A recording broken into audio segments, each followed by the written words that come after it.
Hello बच्चों, स्वागत है आपका निर्मल फिजिक्स के इस चैनल पर। और बच्चों, हम लोग आज की क्लास में स्टार्ट करने जा रहे हैं क्लास 12th का अपना पहला चैप्टर। तो बच्चों, यहाँ पर हम लोग सबसे पहला चैप्टर स्टार्ट कर रहे हैं क्लास 12th का, और वो चैप्टर है अपना इलेक्ट्रोस्टैटिक्स। ठीक है ना। तो बच्चों, हम लोग आज की क्लास में जो पढ़ने जा रहे हैं वो अपना इलेक्ट्रोस्टैटिक्स है। इसको हम लोग हिंदी में स्थिर वैद्युतिकी कहते हैं, जो कि 12th क्लास का पहला चैप्टर है। ठीक है। तो इलेक्ट्रोस्टैटिक्स को पढ़ने से पहले बच्चों हम लोग इलेक्ट्रोमैग्नेटिज्म की बात करते हैं कि इलेक्ट्रोमैग्नेटिज्म होता क्या है। ठीक है ना। इलेक्ट्रोमैग्नेटिज्म क्या होता है वो देखिए। It is the science which deals with the study of electrical and magnetic phenomenon of any matter. ये क्या है? साइंस है आपकी जो किसी भी मैटर के इलेक्ट्रिकल और मैग्नेटिक फिनोमिनन की स्टडी होती है।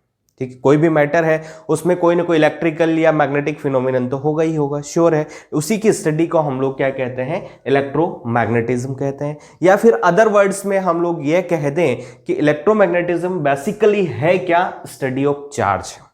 इलेक्ट्रोमैग्नेटिज्म बेसिकली है क्या? आपका स्टडी ऑफ चार्ज है।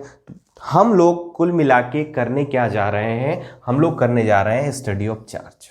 हम लोग क्या करने जा रहे हैं? स्टडी ऑफ चार्ज, यानी कि चार्ज की स्टडी करने जा रहे हैं। अब देखिए, चार्ज की अगर स्टडी की बात करें तो चार्ज की स्टडी दो तरह से हो सकती है। जब चार्ज जो है आपका रेस्ट स्टेट में रहे, और दूसरा जब चार्ज आपका कौन से स्टेट में रहे? मोशन के स्टेट में। यानी कि जब चार्ज आपका बिल्कुल स्टेबल है, कहीं घूम घाम नहीं रहा है, एक ही जगह रखा हुआ है, उस केस में हम लोग चार्ज की स्टडी कर सकते हैं। दूसरा हम लोग तब कर सकते हैं जब चार्ज आपका मूव कर रहा हो, कहीं घूम रहा हो और उसकी हम लोगों को स्टडी करनी हो, तो वो चार्ज आपका मोशन कंडीशन में होगा। तो जब चार्ज की स्टडी हम लोग रेस्ट स्टेट में करते हैं बच्चों, तो उसको कहा जाता है इलेक्ट्रोस्टैटिक्स। उसको क्या कहते हैं? इलेक्ट्रोस्टैटिक्स। इसी को मेनली हमें फिलहाल पढ़ना है। ठीक है ना, इसी को हमें मेन अभी पढ़ना है। तो जब चार्ज की स्टडी हम लोग रेस्ट स्टेट में करते हैं तो उसको कहते हैं इलेक्ट्रोस्टैटिक्स। यानी कि electrostatics is the branch of physics in which charge is studied in its rest state. ठीक है। दूसरी बात, जब चार्ज की स्टडी मोशन के स्टेट में की जाती है, जब चार्ज की स्टडी मोशन के स्टेट में की जाती है तो उसको कहते हैं बच्चों इलेक्ट्रोडायनामिक्स। उसको क्या कहते हैं? इलेक्ट्रोडायनामिक्स। और मोशन के स्टेट में दो केसेस हो सकते हैं। जब चार्ज जो है आपका मूव कर रहा है तो दो चीजें हो सकती है बच्चों। दो कौन कौन सी? पहला तो ये कि जब चार्ज का जो एक्सेलरेशन है, ये जो ए है ना आपका, ये एक्सेलरेशन जो है ये जीरो हो। और दूसरा क्या है? दूसरा है कि जब एक्सेलरेशन जीरो नहीं। जब एक्सेलरेशन जीरो होता है तो वेलोसिटी क्या होती है? कांस्टेंट। यानी कि चार्ज जो है कांस्टेंट वेलोसिटी से मूव कर रहा है। ठीक है ना। तो पहला केस अपना ये हो जाता है कि जब चार्ज जो है आपका, उसका एक्सेलरेशन जीरो है, यानी कि उसकी वेलोसिटी जो है वो कांस्टेंट है, और कांस्टेंट वेलोसिटी से चार्ज आपका मूव कर रहा है। और दूसरा केस एक और हो जाता है। दूसरा केस क्या है? कि जब चार्ज का एक्सेलरेशन जो है वो जीरो नहीं हो, यानी कि उसकी वेलोसिटी भी विद रेस्पेक्ट टू टाइम क्या हो रही है? चेंज कर रही है। ठीक है ना। तो इस केस की अगर हम लोग बात करते हैं तो यहां पर अपने जो चैप्टर्स आते हैं जो हमें पढ़ना है 12th में, वो है कौन कौन से? करंट इलेक्ट्रिसिटी, इसी में हम लोग स्टडी करेंगे। मैग्नेटिक इफेक्ट ऑफ करंट, वो भी इसी में स्टडी करेंगे। इलेक्ट्रोमैग्नेटिक इंडक्शन, वो भी इसी में स्टडी करेंगे। अल्टरनेटिंग करंट और इलेक्ट्रोमैग्नेटिक वेव्स। ठीक है ना। तो ये सारी की सारी चीजें जो हैं इलेक्ट्रोडायनामिक्स में आती है, और इनको भी हमें स्टडी करना है। लेकिन फिलहाल जो हमें स्टडी करना है वो क्या है? Charge in rest. चार्ज किस में होना चाहिए? रेस्ट में। और जब चार्ज आपका रेस्ट में होता है तो वो जो ब्रांच है फिजिक्स की, उसको हम लोग कहते हैं इलेक्ट्रोस्टैटिक्स। और एक बात और याद रखना, इलेक्ट्रोस्टैटिक्स में मेनली हमें किस के बारे में पढ़ना है? इलेक्ट्रिक फील्ड और इलेक्ट्रिक पोटेंशियल के बारे में। हालांकि सारी चीजें हम लोगों को पढ़ना ही है। ठीक है, धीरे धीरे एक एक करके पढ़ते जाएंगे। लेकिन जब चार्ज आपका रेस्ट स्टेट में होता है तो वो केवल और केवल इलेक्ट्रिक फील्ड प्रोड्यूस करता है बच्चों। वो क्या प्रोड्यूस करता है? केवल इलेक्ट्रिक फील्ड प्रोड्यूस करता है। जब चार्ज आपका मोशन के स्टेट में होता है तो वो इलेक्ट्रिक फील्ड भी प्रोड्यूस कर देता है और मैग्नेटिक फील्ड भी प्रोड्यूस करता है। कब? जब एक्सेलरेशन आपका जीरो।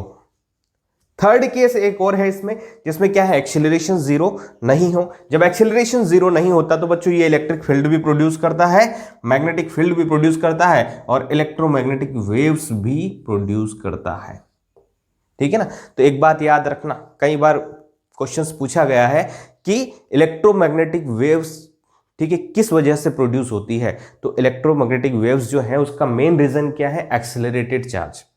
ठीक है, देखो यहां पर इलेक्ट्रोमैग्नेटिक वेव्स केवल और केवल एक्सेलरेटेड चार्ज में है, तो जब तक चार्ज एक्सेलरेटेड नहीं होगा तब तक इलेक्ट्रोमैग्नेटिक वेव्स प्रोड्यूस नहीं होगी। हालांकि जब हम लोग इलेक्ट्रोमैग्नेटिक वेव्स पढ़ेंगे तब आप इस चीज को भी पढ़ोगे, लेकिन फिर भी यहां पर याद रहे आपको, ठीक है ना।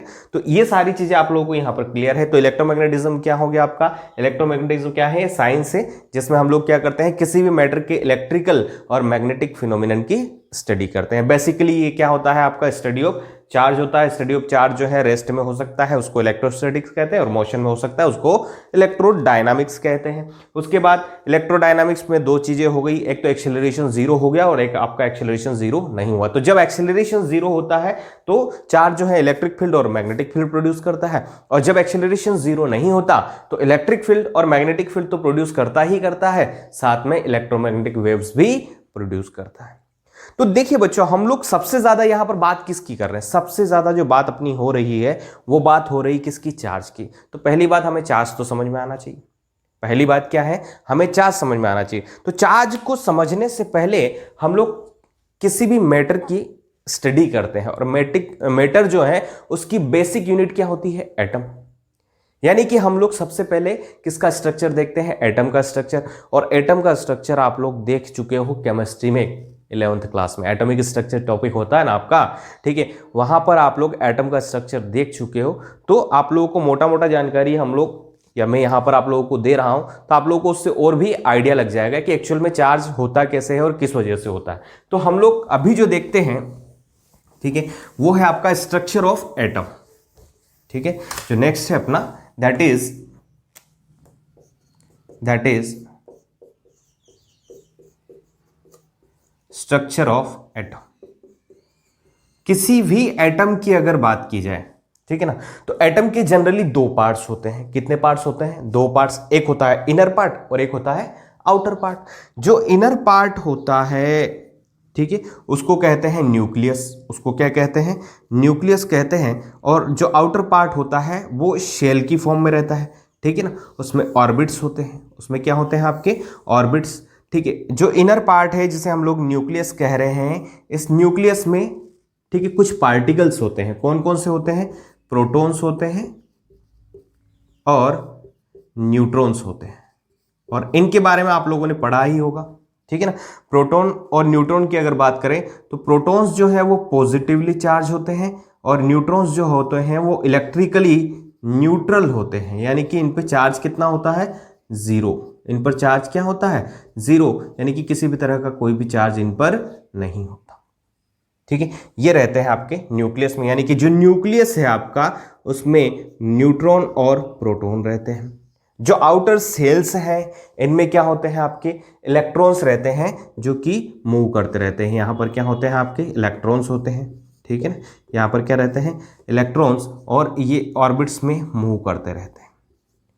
अब देखिए, अगर हमें यहां से प्रोटॉन को निकालना है या न्यूट्रॉन को निकालना है तो बहुत ही ज्यादा एनर्जी की रिक्वायरमेंट होती है। यानी कि जो कुल मिला के अगर हम लोग बात करें तो न्यूक्लियस जो है बहुत ज़्यादा स्टेबल होता है, उसको ब्रेक करना बहुत ही ज़्यादा मुश्किल होता है। यानी कि प्रोटॉन को उसकी जगह से हटाना बहुत ज़्यादा मुश्किल होता है किसी भी एटम में। लेकिन अगर हम लोग आउटर ऑर्बिट के इलेक्ट्रॉन को निकालना चाहें तो इसको थोड़ी सी एनर्जी प्रोवाइड करवाते हैं। क्या करते हैं? थोड़ी सी एनर्जी प्रोवाइड करवाते हैं, और एनर्जी प्रोवाइड करवाने से ये इलेक्ट्रॉन्स जो है आपका यहां से मूव कर जाता है।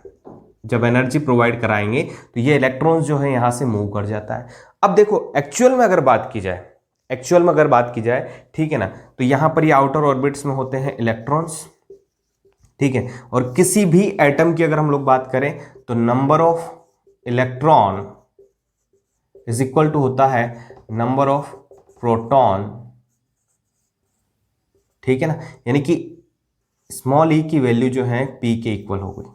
दूसरी बात, ठीक है, आपने ये भी पढ़ा होगा कि चार्ज ऑन इलेक्ट्रॉन जो होता है वो क्या होता है? नेगेटिव होता है। कितना होता है? -1.6 इंटू 10⁻⁻19 कूलम। और similarly charge on proton electron पर चार्ज के इक्वल होता है, लेकिन वो क्या होता है आपका पॉजिटिव होता है। यानी कि इलेक्ट्रॉन और प्रोटॉन पर चार्ज क्या होते हैं सेम, लेकिन क्या होते हैं अपोजिट नेचर के। इसलिए कोई भी एटम जो है इलेक्ट्रिकली क्या होता है न्यूट्रल क्यों होता है, क्योंकि जितने नंबर ऑफ इलेक्ट्रॉन्स होते हैं उतने ही नंबर ऑफ क्या होते हैं प्रोटॉन्स होते हैं। तो ये इलेक्ट्रिकली न्यूट्रल होता है जब तक इस पर कोई अलग से फोर्स कोई भी एनर्जी इसको प्रोवाइड नहीं की जाए। अब हमने क्या किया, हमने इसको थोड़ी एनर्जी प्रोवाइड कराई। एनर्जी प्रोवाइड करवाने से होगा क्या कि यहां से न्यूट्रॉन और प्रोटॉन तो हिलने से रहे, वो हिलेंगे नहीं, लेकिन आउटर ऑर्बिट्स में जो इलेक्ट्रॉन्स है वो एनर्जी पाकर नाचने लगते हैं, और वो नाचने लगते हैं तो वो इलेक्ट्रॉन यहां से इसकी स्पेस को छोड़कर चले जाते हैं। अब जब वो स्पेस छोड़ के चले गए, मान लीजिए इसमें 10 इलेक्ट्रॉन्स थे, ठीक है, यहां पर ऐसा मान लेते हैं कि पहले इसमें 10 इलेक्ट्रॉन्स थे, 10 प्रोटॉन्स थे, ठीक है ना। तो ये आपके पास क्या हो गया, इलेक्ट्रिकली न्यूट्रल हो गया। अब क्या हुआ कि यहां से एक इलेक्ट्रॉन जो है इसको छोड़ के भाग गया, उसको यहां रहना अच्छा नहीं लगा, बोले मुझे तो मजा आ गया, मुझे पैसे मिल गए, मुझे एनर्जी मिल गई, मैं तो यहां से भाग जाता हूं। तो ये यहां से भाग गया। अब बच्चा जी ये जब भागा तो इस पर क्या असर पड़ा, इस पर यह असर पड़ा कि यहां पर एक इलेक्ट्रॉन्स की हो गई कमी। अब एक इलेक्ट्रॉन की कमी हो गई, इसका मतलब क्या हुआ, अब हो गए 9 इलेक्ट्रॉन और हो गए 10 प्रोटॉन। 9 इलेक्ट्रॉन हो गए, 10 क्या हो गए प्रोटॉन। क्या ये अब इलेक्ट्रिकली न्यूट्रल रहा, नहीं, अब ये इलेक्ट्रिकली न्यूट्रल नहीं रहा। इस पर क्या हो गया, एक इलेक्ट्रॉन की कमी हो गई, और एक इलेक्ट्रॉन की कमी होने से 9 इलेक्ट्रॉन ने 9 प्रोटॉन को खत्म कर दिया, लेकिन एक प्रोटॉन जो है उसका चार्ज एक्स्ट्रा बचा रहा। यानी कि इस पर क्या आ गया, अब पॉजिटिव चार्ज आ गया। इस पर क्या आ गया, पॉजिटिव चार्ज आ गया। तो बेसिकली मैं ये कहना चाह रहा हूं आपको कि किसी भी बॉडी पर चार्ज के लिए जो मेन उत्तरदायी होता है वो कौन होता है, इलेक्ट्रॉन, ठीक है। इलेक्ट्रॉन की ट्रांसफर की वजह से ही किसी भी ऑब्जेक्ट पर क्या होता है, चार्ज होता है। प्रोटॉन कभी भी मूव नहीं करता, केवल इलेक्ट्रॉन के ट्रांसफर की वजह से ही क्या होता है, आपका चार्ज होता है। यह बात आप लोग याद रखिएगा। दूसरी बात, इलेक्ट्रॉन पर चार्ज कितना होता है वो याद रखिएगा, प्रोटॉन पर चार्ज कितना होता है वो भी याद रखिएगा। और इन तीनों पार्टिकल्स के मास भी होते हैं, इन तीनों पार्टिकल्स के क्या होते हैं, मास भी होते हैं। मास कितने होते हैं वो मैं लिख देता हूं, आप लोगों को नोट करना है और याद रखना है। देखो अगर हम लोग बात करते हैं मास ऑफ इलेक्ट्रॉन की तो वो होता है 9.1 इंटू 10⁻³ kg।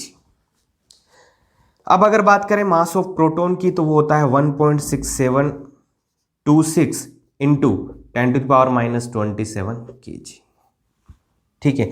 या मास ऑफ न्यूट्रॉन की अगर बात करें तो होता है 1.675 इंटू 10⁻27 kg। अब देखो इन तीनों को अगर हम लोग कंपेयर करें, तीनों को कंपेयर करें तो आप लोग क्या देखोगे कि मास ऑफ न्यूट्रॉन जो है वो सबसे ज्यादा होता है, और मास ऑफ प्रोटॉन जो है वो उससे कम, और मास ऑफ इलेक्ट्रॉन्स जो है वो सबसे कम होता है, ठीक है ना।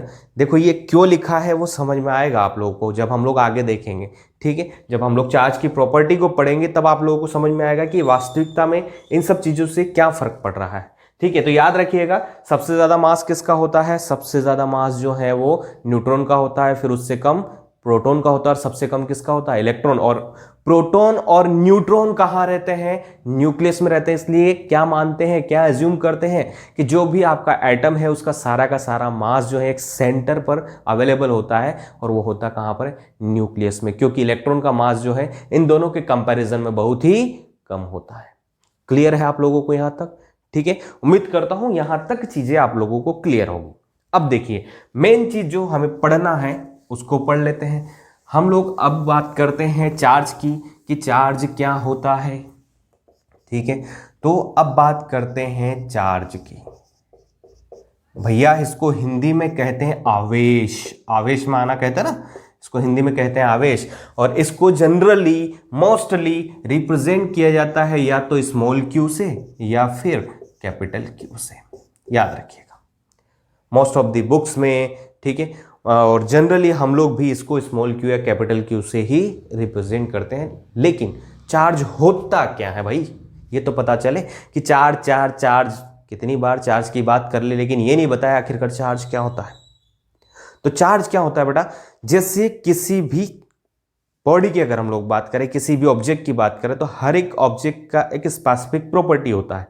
उसी तरह से यहाँ पर अगर हम लोग चार्ज की बात करें तो चार्ज भी क्या है, एक फंडामेंटल प्रॉपर्टी होता है किसी भी मैटर का, जिसकी वजह से क्या होता है, उसमें इलेक्ट्रिकल और मैग्नेटिक इफेक्ट होते हैं, या वो इलेक्ट्रिकल और मैग्नेटिक इफेक्ट प्रोड्यूस करता है या फिर उनको एक्सपीरियंस करता है। ठीक है ना। तो चार्ज की डेफिनेशन क्या लिखेंगे, ठीक है, it is the fundamental property of a matter due to which it produces or experiences electrical and magnetic effect। तो कोई भी ऑब्जेक्ट, कोई भी मैटर हो आपके पास में, उसमें अगर इलेक्ट्रिकल नेचर है, उसमें अगर मैग्नेटिक नेचर है, कुछ ना कुछ इलेक्ट्रिकल या मैग्नेटिक फिनोमिनन वो रिप्रेजेंट कर रहा है, तो वो ओनली पॉसिबल किसकी वजह से है, वो पॉसिबल है एक फंडामेंटल प्रॉपर्टी की वजह से उसकी, और वो फंडामेंटल प्रॉपर्टी ही क्या कहलाती है, आपकी चार्ज कहलाती है। क्लियर हो गया आपको। तो चार्ज की अगर हम लोग बात करें तो चार्ज के बारे में हमने यहां तक समझ लिया। अब देखो यहां पर अगर चार्ज के टाइप की बात करें, किसकी बात करें, चार्ज के टाइप की, तो चार्ज के टाइप जनरली ऐसे ही डिसाइड कर दिए गए, ठीक है, नाम दे दिया गया उनको। देखो चार्ज जो है वो दो टाइप के होते हैं। कितने टाइप के होते हैं, दो टाइप के। एक तो होता है आपका पॉजिटिव चार्ज और एक होता है नेगेटिव चार्ज। दूसरा क्या होता है आपका, नेगेटिव चार्ज। अब सर ये पॉजिटिव और नेगेटिव चार्ज क्या होते हैं और कैसे डिफाइन करते हैं और किसकी वजह से होते हैं। अभी मैंने आप लोगों को थोड़ी देर पहले एक बात बताई थी कि किसी भी ऑब्जेक्ट पर चार्ज जो आता है उसके पीछे मेन रीजन जो होता है वो होता है इलेक्ट्रॉन का ट्रांसफर। क्या होता है, इलेक्ट्रॉन का ट्रांसफर। इलेक्ट्रॉन पर होता है नेगेटिव चार्ज, इलेक्ट्रॉन पर क्या होता है, नेगेटिव चार्ज। इलेक्ट्रॉन का अगर ट्रांसफर हो रहा है, जैसे मान लीजिए मेरे पास 10 इलेक्ट्रॉन है, ठीक है ना, और मैं फिलहाल इलेक्ट्रिकली न्यूट्रल हूं। इलेक्ट्रिकली न्यूट्रल होने का मतलब ये नहीं होता है कि किसी ऑब्जेक्ट के पास में चार्ज नहीं हो, ठीक है ना। इलेक्ट्रिकली न्यूट्रल होने का मतलब ये नहीं होता है कि उस पर चार्ज नहीं हो। इलेक्ट्रिकली न्यूट्रल होने का मतलब ये है कि उस पर चार्ज तो है, लेकिन जितना पॉजिटिव चार्ज है उतना ही क्या है, नेगेटिव चार्ज है। तो मान लीजिए मेरे पास में 10 इलेक्ट्रॉन है और 10 क्या है, प्रोटॉन, ठीक है। अब कोई बंदा मेरे पास में आया, मेरे से 2 इलेक्ट्रॉन लेके चला गया, ठीक है ना, उसने मेरे को एनर्जी दी, पैसे उसे दिए, मैंने उसको 2 इलेक्ट्रॉन दे दिए। अब मेरे पास से 2 इलेक्ट्रॉन की हो गई कमी भाई, क्या हो गया, कमी। लेकिन प्रोटॉन तो मेरे पास उतना ही है ना, प्रोटॉन तो मैं दे ही नहीं सकता। प्रोटॉन थे मेरे पास में 10, देखो मैं यहां पर खड़ा हूं ऐसे, ठीक है ना,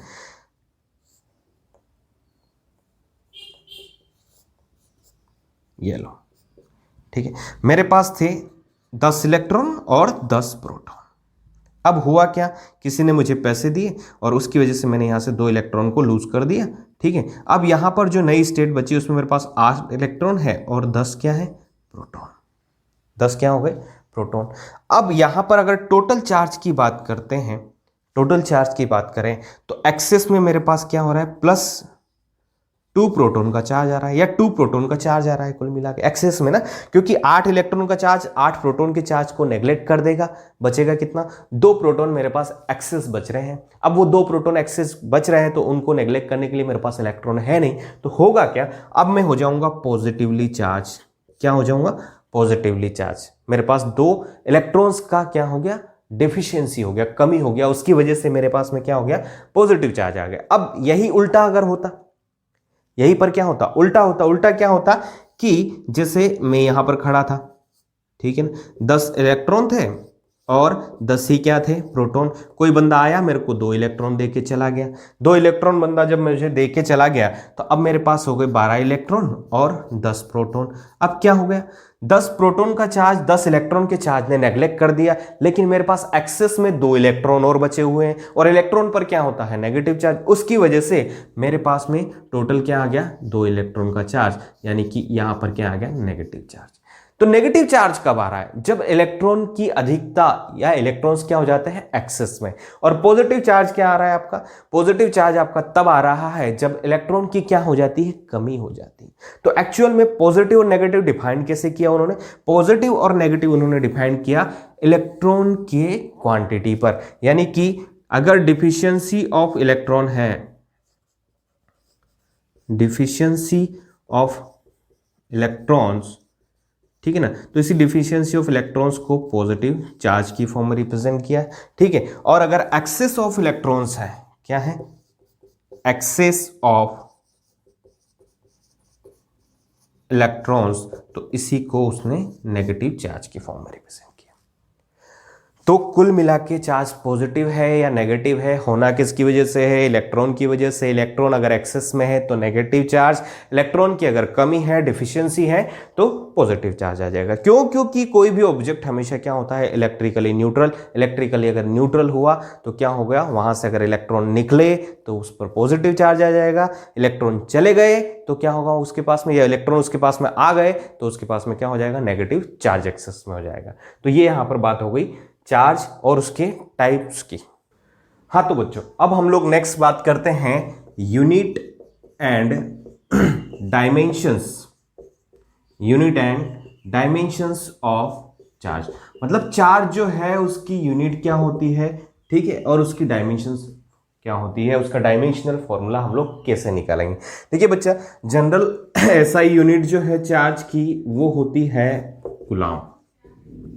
वो क्या होती है आपकी, कूलाम होती है। इसको हम लोग सी से रिप्रेजेंट करते हैं। लेकिन कूलाम जो है एक बहुत बड़ी यूनिट होती है चार्ज की। कूलाम क्या होती है, बहुत बड़ी यूनिट होती है, इसलिए हम लोग इसी के छोटे फॉर्म्स यूज में लेते हैं मोस्टली, जैसे milli coulomb, micro coulomb, nano coulomb, pico coulomb. इस तरह से सबसे ज्यादा जो यूज में ली जाती है यूनिट वो है आपकी माइक्रो कूलाम वाली, ठीक है। अब देखो मिली कूलाम में क्या हो जाएगा 10⁻³ कूलाम, माइक्रो में क्या हो जाएगा 10⁻⁶ कूलाम, नैनो में क्या हो जाएगा 10⁻⁹ कूलाम, पिको में क्या हो जाएगा आपका 10⁻12 कूलाम। ये याद रखना, सबसे ज्यादा हम लोग जो यूज में लेते हैं वो माइक्रो कूलाम वाली यूनिट है, ठीक है ना। वो क्या है आपकी माइक्रो कूलाम वाली यूनिट। अब अगर बात करते हैं इसकी डायमेंशंस की, तो डायमेंशंस कैसे निकालेंगे। देखिए चार्ज की जो डायमेंशंस है, ठीक है, वो होती है आपके पास में A1 और T1। चार्ज की डायमेंशंस क्या होती है, A1 T1। ये आप लोगों को और भी समझ में आ जाएगा जब हम लोग करंट इलेक्ट्रिसिटी पढ़ने जाएंगे, तब हम लोग करंट की फॉर्म में क्या करेंगे, चार्ज की डायमेंशन निकालेंगे, तो आप लोगों को वहां पर ये चीज समझ में आ जाएगा।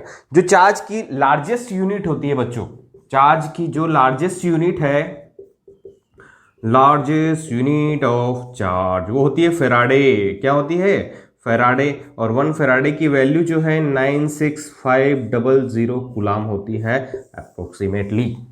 किसके इक्वल होती है, 96500 कूलाम के इक्वल। क्लियर है, ठीक है बच्चों। अब बात करते हैं चार्ज की प्रॉपर्टीज क्या क्या होती है, ठीक है ना। नेक्स्ट बात करते हैं प्रॉपर्टीज ऑफ चार्ज।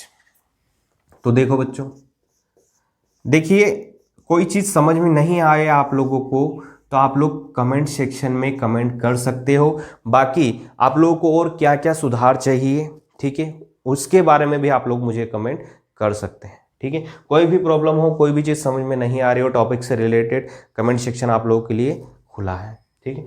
नेक्स्ट बात करते हैं प्रॉपर्टीज ऑफ चार्ज। किसकी बात करेंगे बच्चों, प्रॉपर्टीज ऑफ चार्ज की बात करेंगे। क्या क्या इसके गुणधर्म होते हैं भैया, जो चार्ज है इसमें क्या क्या विशेषताएं होती है, क्या क्या गुणधर्म होते हैं इसके, उसकी बात करें तो पहली प्रॉपर्टी की बात करें। पहली प्रॉपर्टी क्या कहती है कि लाइक चार्जेस जो हैं वो रिपेल करते हैं, ठीक है ना, और अनलाइक चार्जेस जो हैं वो अट्रैक्ट करते हैं एक दूसरे को। अनलाइक चार्जेस क्या करते हैं, एक दूसरे को अट्रैक्ट करते हैं। इसका मतलब क्या हो गया कि सेम टाइप के जो चार्ज हैं वो एक दूसरे को रिपेल करेंगे, एक दूसरे को दूर भगाएंगे। होता है ना, आजकल का जमाना ही ऐसा है, ठीक है। आदमी आदमी से नफरत करता है, लेकिन आदमी औरत से क्या करता है, प्यार करता है। समझ रहे हो मेरी बात को, आदमी आदमी से नफरत करता है, इसका मतलब क्या हो गया, वो उससे दूर जाना चाहेगा। आदमी औरत से प्यार करता है, इसका मतलब क्या है, वो उसके पास आना चाहेगा। तो वही बात है, लाइक चार्ज क्या करते हैं, एक दूसरे को रिपेल करेंगे, और अनलाइक चार्ज क्या करेंगे, एक दूसरे को अट्रैक्ट करेंगे। इसका मतलब कुछ ऐसा हो जाएगा कि जैसे हमारे पास में एक पॉजिटिव चार्ज है और दूसरा भी क्या है, पॉजिटिव चार्ज, तो जब इन दोनों को एक दूसरे के पास में लेके आएंगे तो ये एक दूसरे को धक्का देंगे, बोले तू मेरे पास मत आ, मैं तेरे पास नहीं आ रहा। अगर ऐसा नहीं है और ऐसा हो तो ठीक है, दोनों आदमी हैं तो भी ऐसा होगा, और दोनों औरतें रही तो भी वो भी एक दूसरे की बुराइयां करती रहती है, बोले मुझे तो उससे झगड़ा करना है, मेरा तो उससे झगड़ा है, हम एक दूसरे के पास नहीं जाते। लेकिन ऐसा हुआ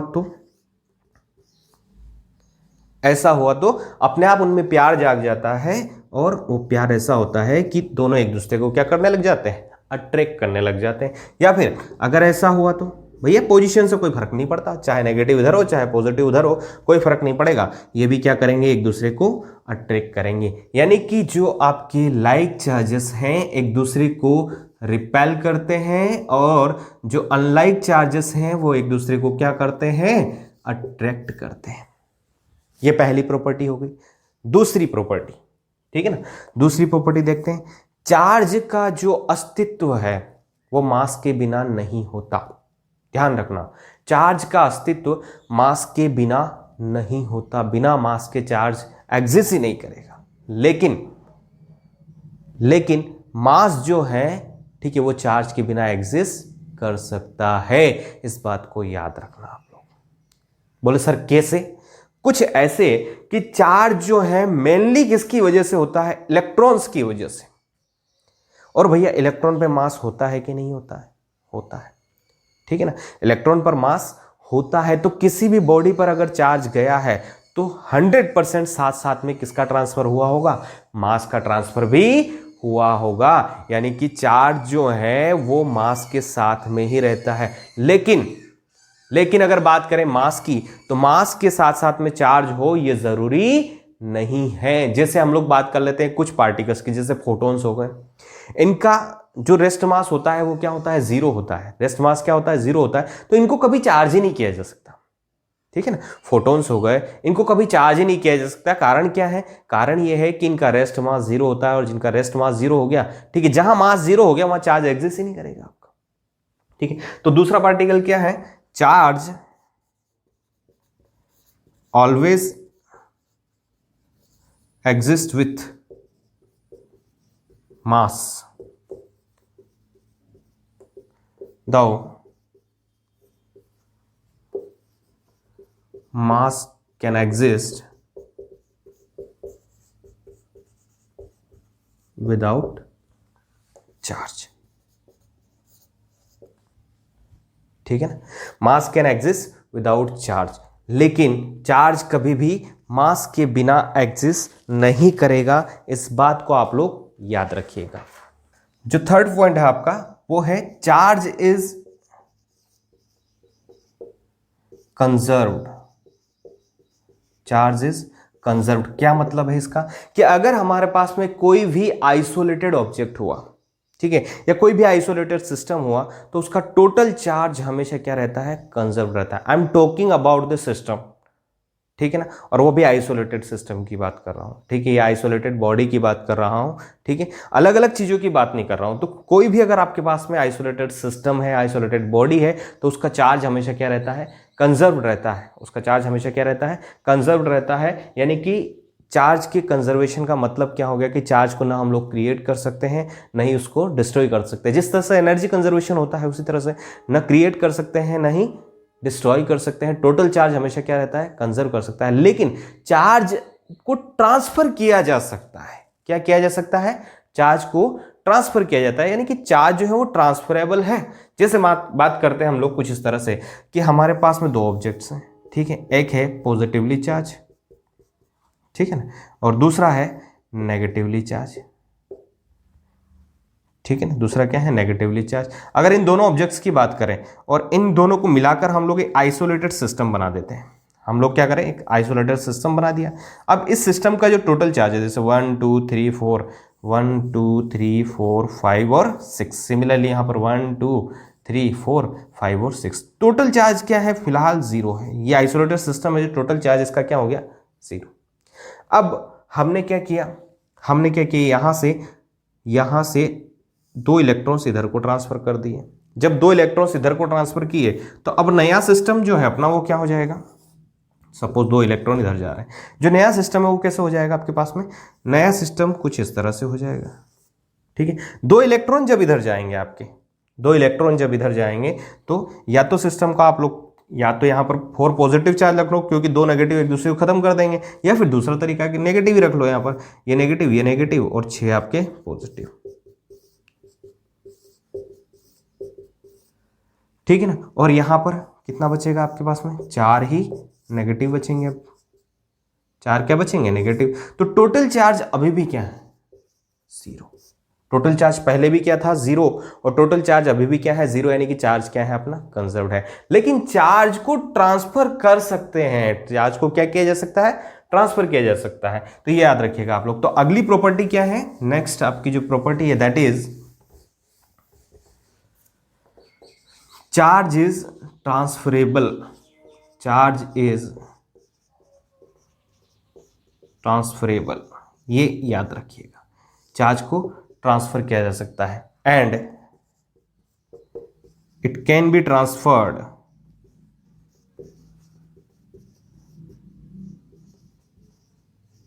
in the form of electrons only, in the form of electrons, क्योंकि चार्ज जो है वो इलेक्ट्रॉन की फॉर्म में ही क्या होता है, ट्रांसफर होता है। क्लियर है। अब नेक्स्ट बात करें हम लोग अगली प्रॉपर्टी की। अगली प्रॉपर्टी क्या होगी, तो बच्चों अगली प्रॉपर्टी जो है वो कुछ इस तरह से कि चार्ज जो है वो स्केलर होता है। Charge is a scalar quantity, charge is a scalar quantity and it can be added algebraically, it can be added algebraically, इसी को बोलते हैं एडिटिविटी ऑफ चार्ज। इसी को क्या कहते हैं, एडिटिविटी ऑफ चार्ज। मतलब क्या हुआ कि चार्ज जो है वो एक स्केलर क्वांटिटी है और स्केलर क्वांटिटी के लिए हमें, ठीक है, कोई भी अलग से लॉ निकालने की जरूरत नहीं है, उनको डायरेक्टली ऐड कर सकते हैं, प्लस है तो प्लस, माइनस तो माइनस। लेकिन वेक्टर क्वांटिटी के लिए ऐसी चीजें एप्लीकेबल नहीं होती। वेक्टर में डायरेक्शन को कंसिडर करना पड़ता है, उसके बाद उनके एडिशन के अलग रूल्स बने होते हैं, ठीक है ना। लेकिन स्केलर क्वांटिटी के अलग से कोई रूल्स नहीं बने होते हैं, वहाँ एल्जेब्रिक, सिंपल एल्जेब्रिक रूल्स जो होते हैं वही फॉलो होते हैं। और एडिटिविटी ऑफ चार्ज क्या कहता है, एडिटिविटी ऑफ चार्ज ये कहता है कि अगर हमारे पास में एक सिस्टम में बहुत सारे पार्टिकल्स या छोटे छोटे टीनी या चार्ज दे रखे हैं आपको, ठीक है, स्मॉल चार्जेस पॉइंट की फॉर्म में दे रखे हैं या पॉइंट चार्जेस आपको दे रखे हैं, तो टोटल चार्ज जो होगा उस सिस्टम का क्या होगा, उन सभी चार्जेस का एल्जेब्रिक सम होगा। यही क्या होता है, एडिटिविटी ऑफ चार्ज। तो एडिटिविटी ऑफ चार्ज में तो मतलब क्या हो गया, the total charge of a system is given by the algebraic sum of all point charges available in that system. मतलब कुछ इस तरह से समझो इसको, जैसे हमारे पास में क्या है, हमारे पास एक आइसोलेटेड सिस्टम है। इस सिस्टम में हमें बहुत सारे पॉइंट चार्जेस रखे हुए हैं। जैसे यहाँ पर एक पॉइंट चार्ज है, ठीक है ना, एक पॉइंट चार्ज है +2 माइक्रोकूलम का, दूसरा पॉइंट चार्ज है आपका +3 माइक्रोकूलम का, तीसरा चार्ज जो है आपका -3 माइक्रोकूलम, चौथा चार्ज है आपका -5 माइक्रोकूलम और पांचवा चार्ज है आपके पास में +6 माइक्रोकूलम, ठीक है ना। तो ये 5 चार्ज हो गए अपने पास में। तो टोटल चार्ज जो होगा इसका क्या होगा, इन सबका एल्जेब्रिक सम होगा। अब एल्जेब्रिक सम यानी कि जो साइन दे रखा है इनके साथ में, उसी के साथ उसको ऐड कर दो। यानी कि जैसे ये मान लीजिए Q1 है, ये Q2 है, ये Q3 है, ये Q4 है और ये क्या है आपके पास में Q5। तो टोटल चार्ज जो Q होगा वो क्या होगा, Q1 + Q2 + Q3 + Q4 + Q5। यहाँ पर कोई वेक्टर फॉर्म हम लोग नहीं लगाएंगे, तो यहाँ से Q जो होगा, Q1 किसके इक्वल है, +2 माइक्रोकूलम, तो प्लस का डायरेक्ट लिख देते हैं, +2 माइक्रोकूलम। Q2 जो है वो भी +3 है, तो प्लस ही रहेगा यहाँ पर। जो Q3 है वो -3 है, तो प्लस और माइनस मिलकर क्या हो जाएंगे, माइनस हो जाएगा, तो -3 माइक्रोकूलम। जो Q4 है वो -5 माइक्रोकूलम है, तो -5 माइक्रोकूलम। और जो Q5 है वो +6 माइक्रोकूलम, तो +6 माइक्रोकूलम। तो -3 से -3 कैंसिल आपका, ठीक है ना। -5 और प्लस का 2 -3 हो जाएगा और प्लस का 6, तो कितना हो जाएगा टोटल चार्ज जो आएगा वो कितना होगा प्लस का 3 माइक्रोकूलम। ये हमारे पास में एडिटिविटी ऑफ चार्ज होता है। यही क्या होता है, एडिटिविटी ऑफ चार्ज होता है। क्लियर है यहां तक आप लोगों को? ठीक है, तो बच्चों अब हम लोग नेक्स्ट प्रॉपर्टी की बात करते हैं और वो प्रॉपर्टी क्या है आपकी, वो है क्वांटाइजेशन ऑफ चार्ज। अब देखिए क्वांटाइजेशन ऑफ चार्ज का मतलब क्या हो गया। क्वांटाइजेशन ऑफ चार्ज का क्या मतलब हुआ कि चार्ज जो है किसी भी ऑब्जेक्ट पर क्वांटा की फॉर्म में होता है, और क्वांटा का मतलब होता है पैकेट। क्वांटा का क्या मतलब होता है, पैकेट, और ऐसा पैकेट जिसके और छोटे छोटे टुकड़े नहीं किए जा सकते। क्वांटा क्या होता है आपका, ऐसा पैकेट होता है जिसके और भी छोटे छोटे टुकड़े नहीं किए जा सकते। यानी कि किसी भी ऑब्जेक्ट पर जो चार्ज होगा आपका वो एक पैकेट की फॉर्म में होगा। एक पैकेट होगा, 2 पैकेट होगा, 3 होगा, 1.5 नहीं होगा, 2.5 नहीं होगा, मतलब उसको ब्रेक नहीं किया जा सकता, होगा तो पूरा ही होगा। यानी कि इंटीजर फॉर्म में पैकेट्स रहेंगे आपके। इंटीजर फॉर्म में क्या रहेंगे, पैकेट्स रहेंगे। 1 2 3 4 5 6, मतलब इतना कुछ हो सकता है, लेकिन 2.5 फ्रैक्शनल फॉर्म में नहीं आएगा कुल मिला के यही। तो अगर हम लोग क्वांटाइजेशन ऑफ चार्ज की बात करें तो क्वांटाइजेशन ऑफ चार्ज क्या कहता है, क्वांटाइजेशन ऑफ चार्ज का मतलब होता है कि charge on any body, charge और any body will be an integral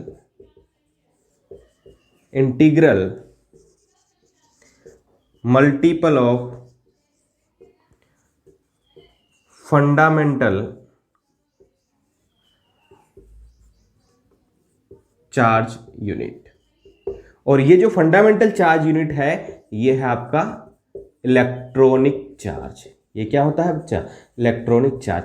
मतलब क्या है कि मतलब ये हमारे पास में एक ऑब्जेक्ट है, ठीक है ना, तो इस पर जो चार्ज है आपका वो एक इलेक्ट्रॉनिक चार्ज के इक्वल हो सकता है, 2 इलेक्ट्रॉनिक चार्ज के, 3 के इक्वल हो सकता है, 4 के इक्वल हो सकता है, लेकिन 4.5 नहीं रहेगा, 2.3 नहीं रहेगा, मतलब फ्रैक्शनल फॉर्म में नहीं रहेगा। इसका मतलब किसी भी ऑब्जेक्ट पर जो चार्ज है, किसी भी ऑब्जेक्ट पर जो चार्ज है वो हमेशा क्या रहेगा, plus minus N into electronic. Plus minus क्यों लगा है, इलेक्ट्रॉनिक चार्ज को हम लोग कुल मिला के उसका मैग्नीट्यूड ले रहे हैं, जैसे 1.6 इंटू 10⁻⁻19, ठीक है ना, तो पॉजिटिव हो गया। लेकिन चार्ज तो पॉजिटिव भी हो सकता है और नेगेटिव भी हो सकता है, इसलिए मैंने यहां पर क्या लगा दिया, प्लस और माइनस। फिर यहां पर एन क्या है, एन जो है आपका एक इंटीजर है।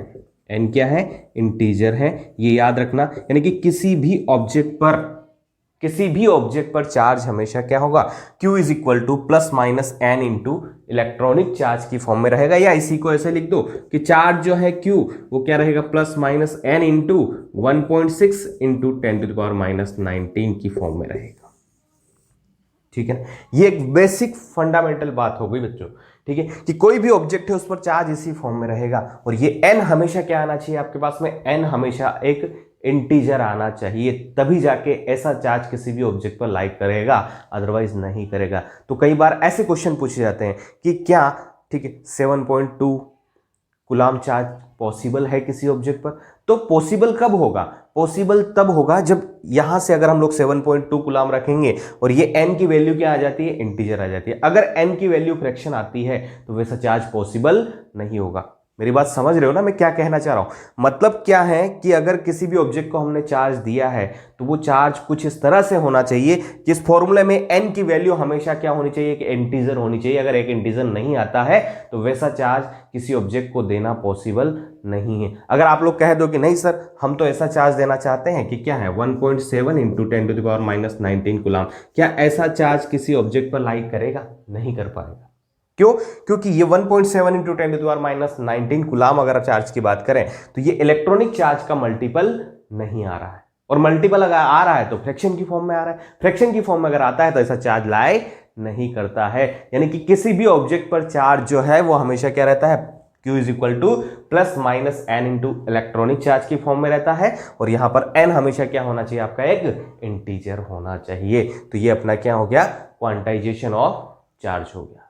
बात हुई क्लियर यहां पर, ठीक है। अब देखो इसी पर बेस हम लोग एक न्यूमेरिकल देख लेते हैं, ठीक है ना, इसी पर बेस हम लोग एक न्यूमेरिकल देख लेते हैं। क्वेश्चन है आपका, इज दिस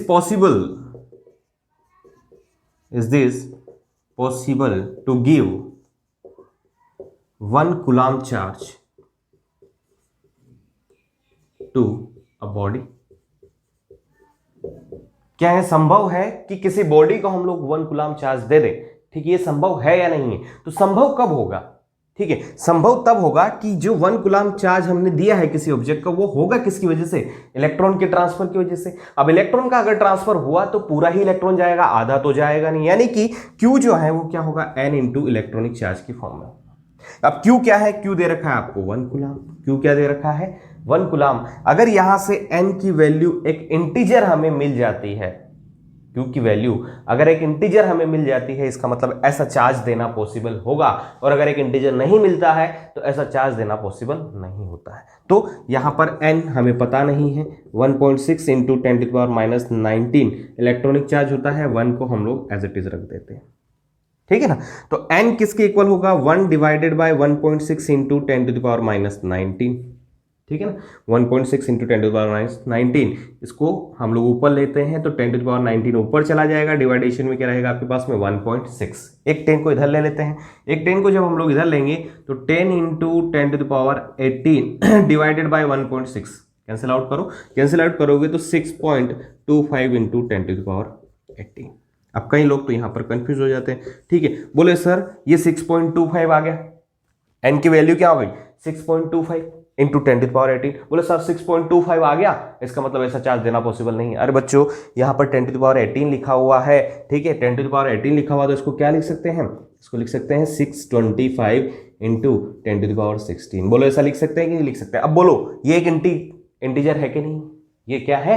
इंटीजर है। इसका मतलब इस तरह का चार्ज किसी भी ऑब्जेक्ट को देना पॉसिबल है। और दूसरी बात क्या है? दूसरी बात यह है कि 1 कूलम्ब चार्ज अगर हमें किसी ऑब्जेक्ट को देना है तो कितने इलेक्ट्रॉन की रिक्वायरमेंट होगी? हमें इतने सारे इलेक्ट्रॉन्स की रिक्वायरमेंट होती है। बताओ ये क्या कम अमाउंट? 6.25 इंटू 10⁻18 क्या छोटी अमाउंट है? बहुत बड़ी अमाउंट है। किसकी? इलेक्ट्रॉन्स की। इतनी बड़ी अमाउंट है, ठीक है। इस वजह से हम लोग क्या कहते हैं? हम लोग जो चार्ज है उसकी छोटी यूनिट यूज में लेते हैं। क्लियर है? तो कभी कभी क्वेश्चन भी पूछ लिया जाता है कि how many electrons are to be transferred to give 1 coulomb charge. तो कितने इलेक्ट्रॉन ट्रांसफर करने पड़ेंगे आपको? 6.25 इंटू 10⁻18। याद रखना ना, इसको लिख लेना, ठीक है। 6.25 into 10⁻18 electrons are to be transfer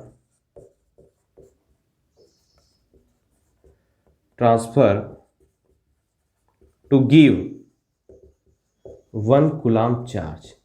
ये नोट कर लेना आप लोग, ठीक है ना।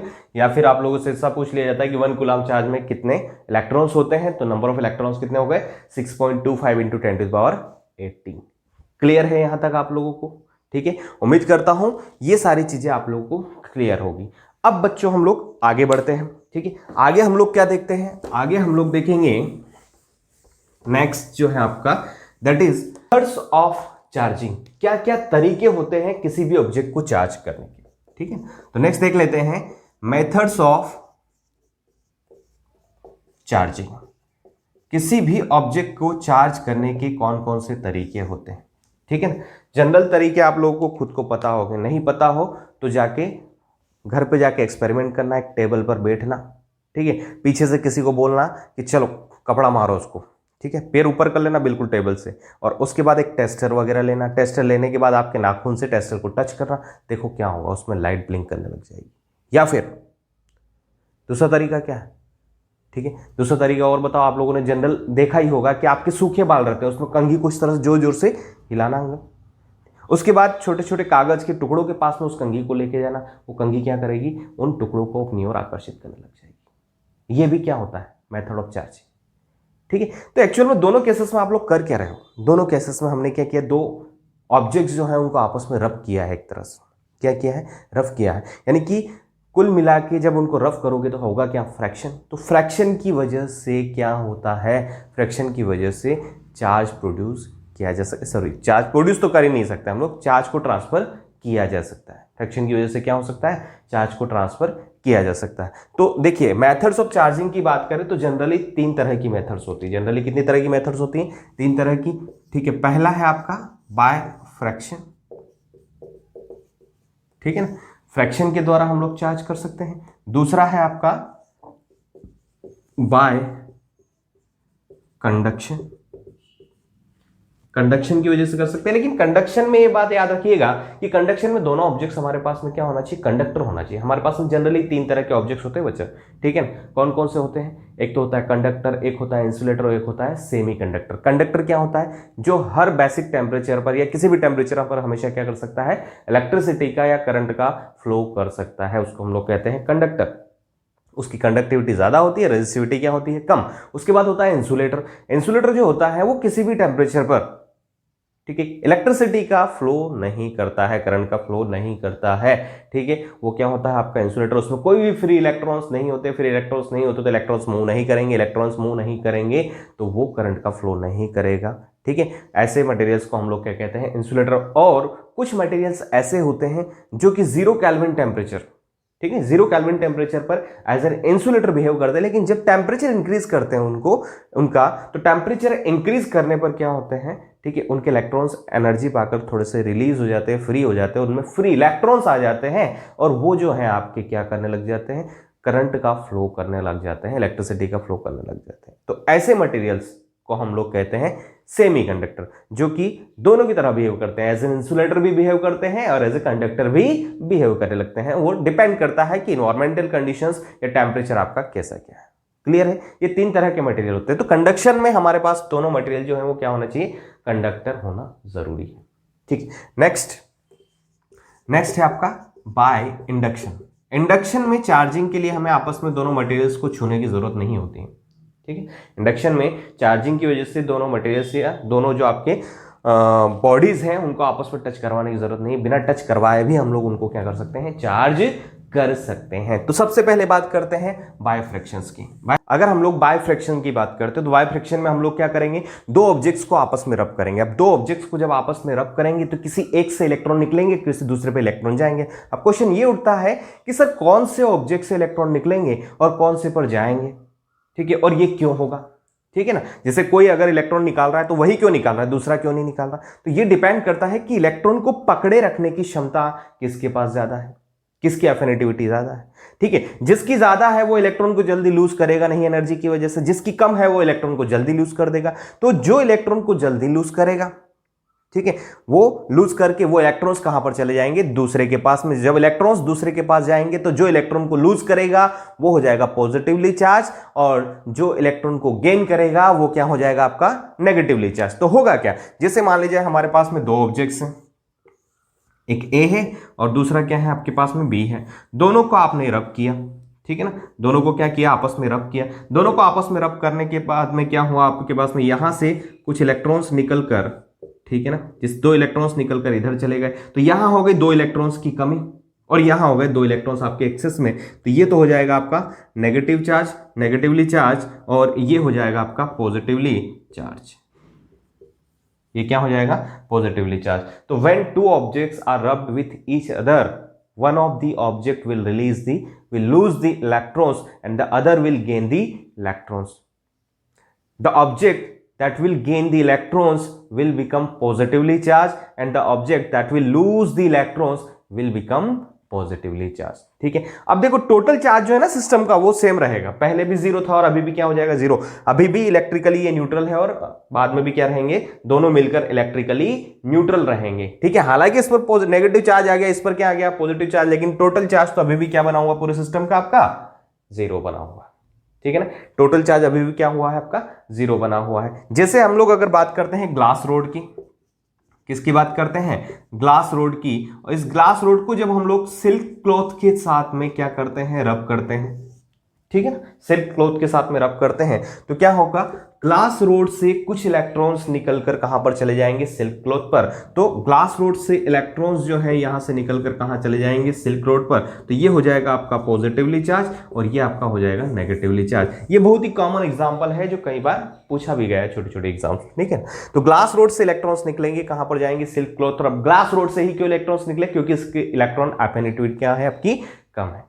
कोई इलेक्ट्रॉन को धारण करने की क्षमता, इलेक्ट्रॉन को पकड़े रखने की क्षमता इसकी क्या है, कम है। उसकी वजह से क्या हो गया, यहां से इलेक्ट्रॉन जल्दी निकले तो ये पॉजिटिवली चार्ज हो गया और सिल्क क्लॉथ क्या हो गया आपका नेगेटिवली चार्ज हो गया। तो ये होता है आपका क्या, ये होता है चार्जिंग बाय फ्रैक्शन, ठीक है, अब बात करते हैं हम लोग दूसरे टॉपिक की। दूसरा क्या हो गया आपका, चार्जिंग बाय कंडक्शन। अब देखो चार्जिंग बाय कंडक्शन में हमें क्या करना पड़ेगा, चार्जिंग बाय कंडक्शन में हमें एक ऑब्जेक्ट जो है पहले से चार्ज लेना पड़ेगा और दूसरा क्या है, हमें अनचार्ज ऑब्जेक्ट लेना पड़ेगा। तो होगा क्या, ठीक है, दूसरा है charging by conduction.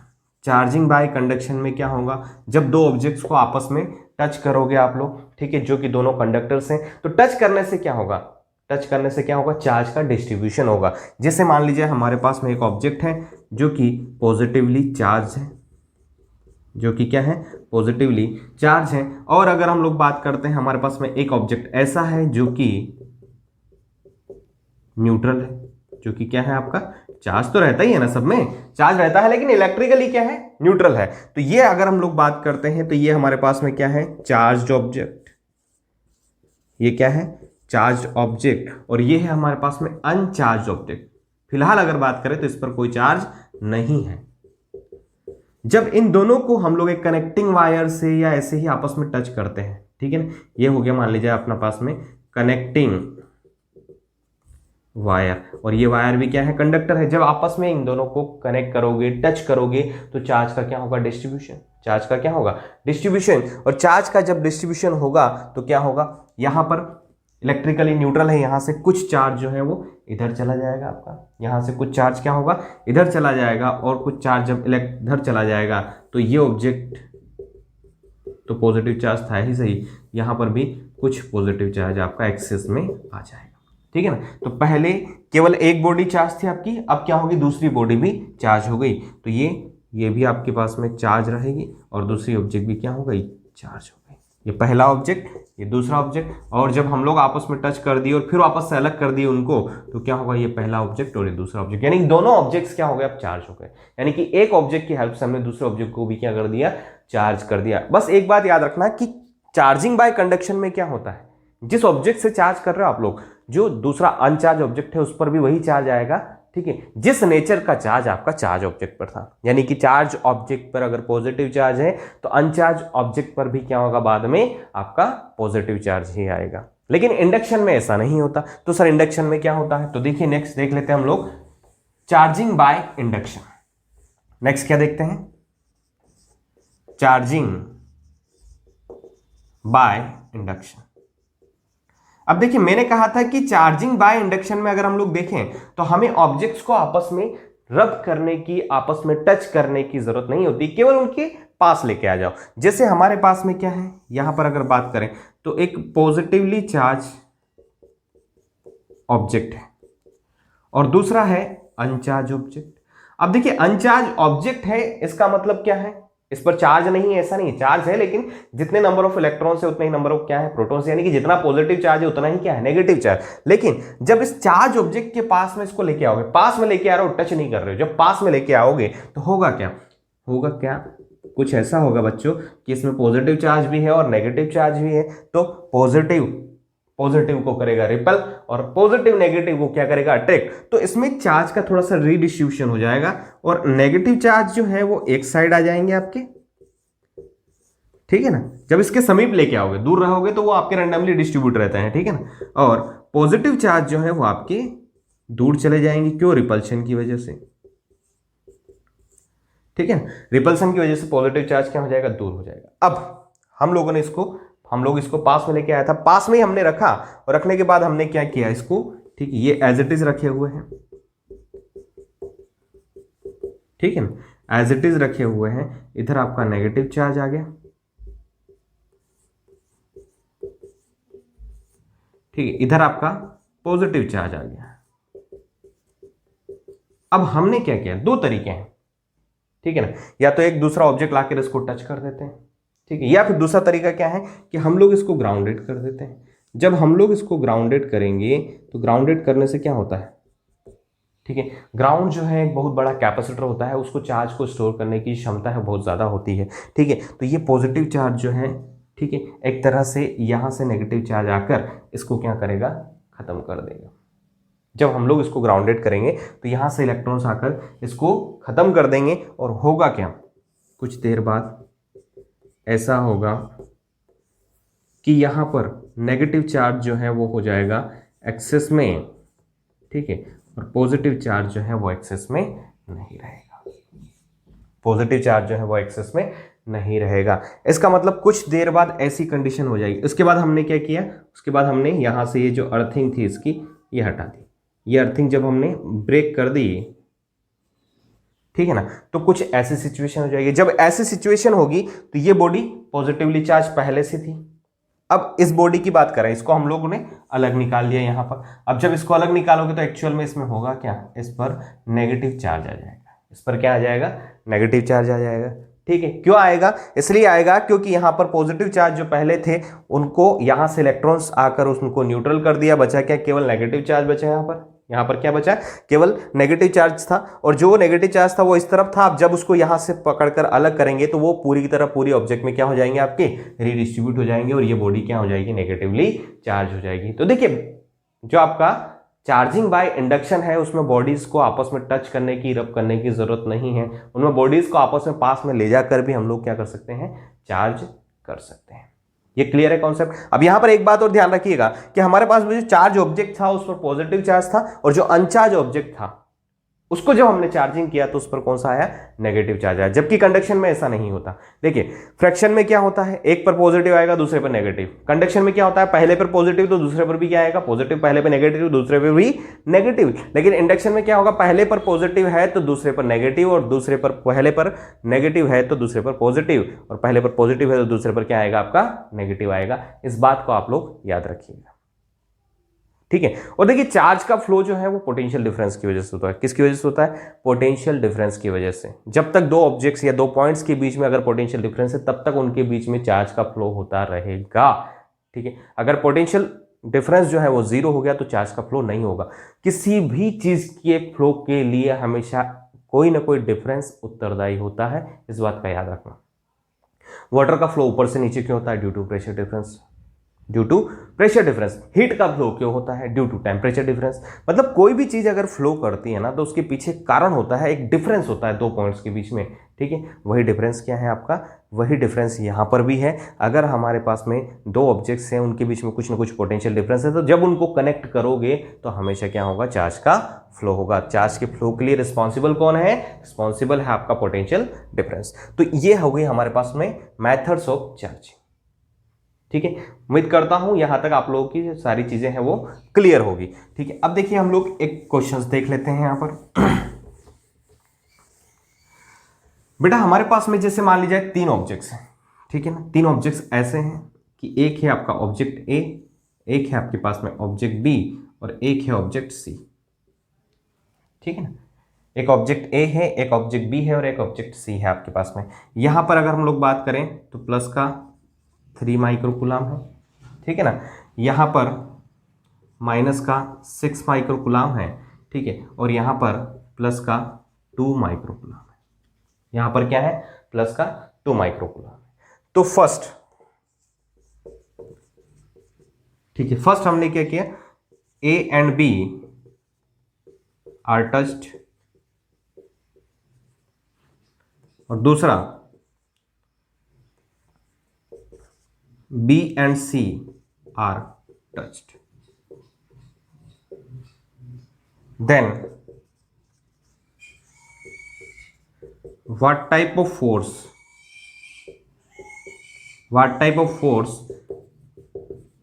will be there in between A and C? आपसे ये कहा गया है कि आपके पास में तीन ऑब्जेक्ट्स हैं, तीनों पर चार्ज दे रखा है। ए पर दे रखा है प्लस का 3 माइक्रोकूलम, बी पर दे रखा है माइनस का 6 माइक्रोकूलम और सी पर देखा है प्लस का 2 माइक्रोकूलम। पहले आपने क्या किया, पहले आपने ए और बी को टच किया और उसके बाद आपने क्या किया, उसके बाद में है ना, उसके बाद आपने बी और सी को टच किया। तो देखिए, जब भी दो ऑब्जेक्ट्स को आपस में टच करेंगे चार्ज का क्या होगा, डिस्ट्रीब्यूशन होगा, ठीक है। कैसे होगा वो देख लो। जैसे हमने क्या किया, ए और बी को आपने आपस में टच कर दिया। ए को टच किया किसके साथ में, बी के साथ में, ठीक है ना। तो ए पर चार्ज था आपका प्लस का 3 माइक्रोकूलम और बी पर चार्ज था माइनस का 6 माइक्रोकूलम। जो टोटल चार्ज था आपका वो कितना हो गया, टोटल चार्ज जो है वो Q1 प्लस Q2 यानी कि प्लस का 3 और माइनस का 6 यानी कि माइनस का 3 माइक्रोकूलम। तो ये माइनस का 3 माइक्रो, बी रिमेंबर कि ये तीनों बॉडीज जो है वो आइडेंटिकल है, तीनों बॉडीज क्या है, आइडेंटिकल है, तो चार्ज को स्टोर करने की कैपेसिटी सब में क्या होगी, इक्वल होगी। अब देखो ये टोटल चार्ज -3 माइक्रोकूलम, ठीक है, जब इनको अलग अलग करेंगे तो ये -3 माइक्रोकूलम दोनों पर इक्वली डिस्ट्रीब्यूट हो जाएगा,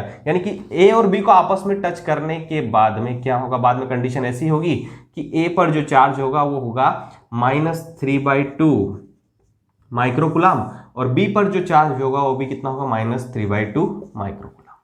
ठीक है, ये ए की नई कंडीशन और बी की नई कंडीशन आ गई।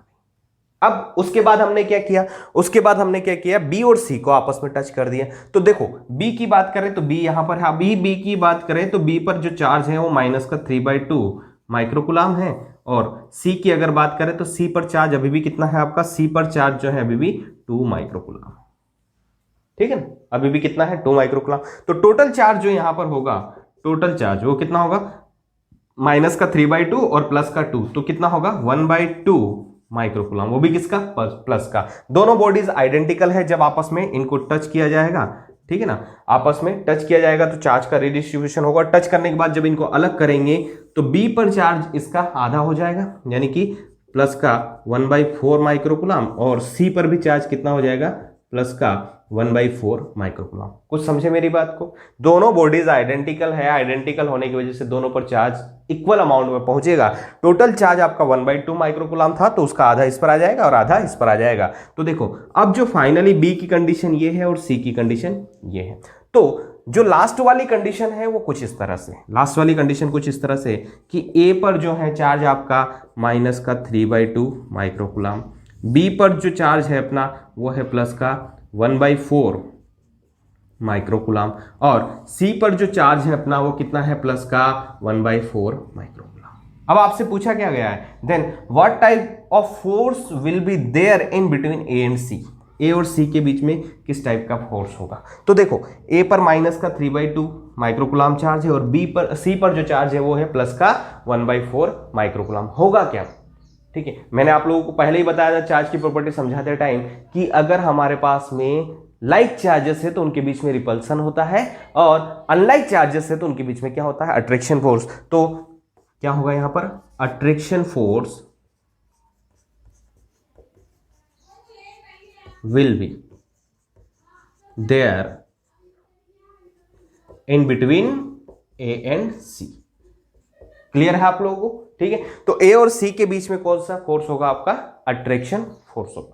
उम्मीद करता हूं बच्चों यहां तक आप लोगों को सारी चीजें क्लियर होगी। तो यहां पर हम लोगों ने इस लेक्चर में जो जो चीजें पढ़ी है वो क्या हो गई, अपने पास में कंप्लीट हो गई है। हमने पढ़ा है क्या क्या, चार्ज के बारे में और प्रॉपर्टीज ऑफ चार्ज, और उसके बाद में मेथड्स ऑफ चार्जिंग पढ़ा है। बाकी की चीजें बच्चों हम लोग नेक्स्ट क्लास में डिस्कस करेंगे। आज के लिए इतना ही, धन्यवाद।